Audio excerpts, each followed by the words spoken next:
in the late 70s, Tom Nairn wrote a book called The Breakup of Britain, which I read. And I read Tom's other essays as well in the New Left Review.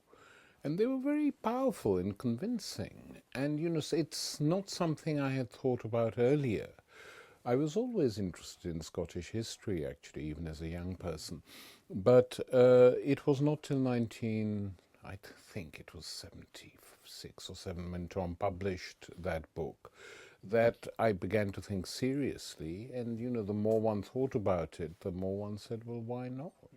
What is this sort of religious attitude to the Union, as if it's sacred somehow? But one, Tom knew, and many people who agreed with him realized it was going to be a long struggle. And it has been, but I hope we're nearly there.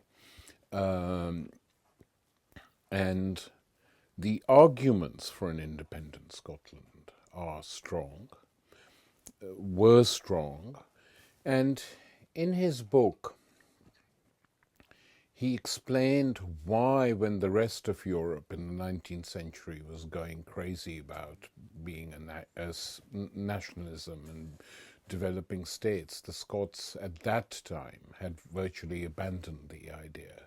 And he explained it in relationship to Scottish history and what had happened to Scotland, and how the Unionists in Scotland, represented by Sir Walter Scott, had become so powerful. So it was fairly straightforward for me to like the idea of an independent Scotland. I mean, no one disagrees that it's a nation.